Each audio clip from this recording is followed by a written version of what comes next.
আমাৰ পাথৰবৰী গাঁও হিচাপত মানে বহুত দীৰ্ঘদিনৰ পৰা মানে স্বাধীনতাৰ পিছত পৰা আমি ভোটটো দি আহিছোঁ।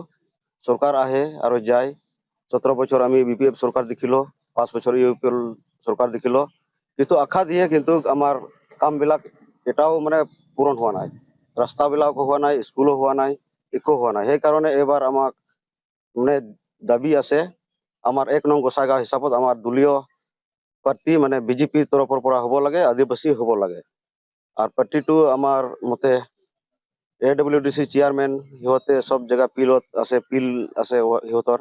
সেইকাৰণে আমি দাবী জনাই মানে ডক্টৰ অসীম হাজদা টিকিট যাতে পাব। স্বাস্থ্য হিচাপত আমাৰ গাঁৱৰ মানে এনেকুৱা অৱস্থা, মানে এম্বুলেন্সবিলাকো অহা যোৱাৰ মানে এনেকুৱা ব্যৱস্থা নাই। আৰু স্কুলৰ ছাত্ৰ ছাত্ৰীবিলাক জাম্বুগুৰি যায়, সিহঁতেও মানে অহা যোৱা মানে বৰ্ষা দিনত মানে বহুত অসুবিধা হয়। বৰ্তমান কোন আছে আপোনাৰ বিধায়ক? বিধায়ক বৰ্তমান আছে আমাৰ জিৰণ বসমত্ৰী ডাঙৰীয়া। তেওঁ খবৰ লয় না আপোনাৰ? মই মানে মাজে মাজে যাই, মাজে মাজে আলোচনা কৰিম, মানে কথা দিয়ে হৈ যাব আপোনাৰ ৰাস্তাটো, চিন্তা কৰিব নালাগে, বেছি দিন হোৱা লাগে না, এবাৰ আমি অসম ফাণ্ডৰ তৰফৰ পৰা আমি দি দিম ৰাস্তাটো, এনেকুৱা কয়। ইমান দিনৰ পৰা আজিলৈকে পকী ৰাস্তা পোৱা নাই আপোনালোকে? পোৱা নাই। কিয় নিদিয়ে? কিয় নিদিয়ে মানে আমাৰ আদিবাসী অঞ্চল মানে 1 নং LAC হিচাপত আদিবাসী গাঁৱৰ ৰাস্তাটো মানে এনেকুৱাই আছে আৰু কি আগৰ পৰাই।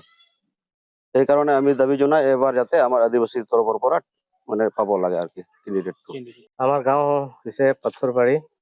তো আমার সমস্যা যি স্বাস্থ্য বিভাগ তো নাই, তো আছে অলপ দূৰত আছে বড়োবাধা। তো ৰাতি হলে যাব নোৱাৰিব, বেমাৰ চেমাৰ হলে। তো আৰু বহুত অসুবিধা আছে। আপোনালোকৰ MLA আহে না নাই? আমালোকৰ MLA আছে জিৰণ বসুমতাৰী, সি নাহে, খালি ইলেকশ্যন সময়তহে আহে, তাৰপিছত নাহে।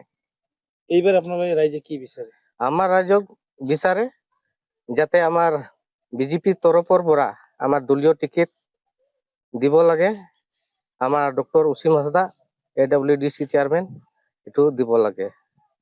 এইটো আমাৰ ৰাইজৰ আশাবাদী যাতে BJP টিকেটটো পায়। গোসাইগাঁও 1 নং গোসাইগাঁও ইয়াত গোট খাইছে মোটামুটি 250 মান। আমাৰ গাঁৱৰ ল'ৰা ছোৱালী স্কুল অহা যোৱাটো বহুত অসুবিধা। তো ৰাস্তাটো আপোনালোকে চালে বহুত বেয়া।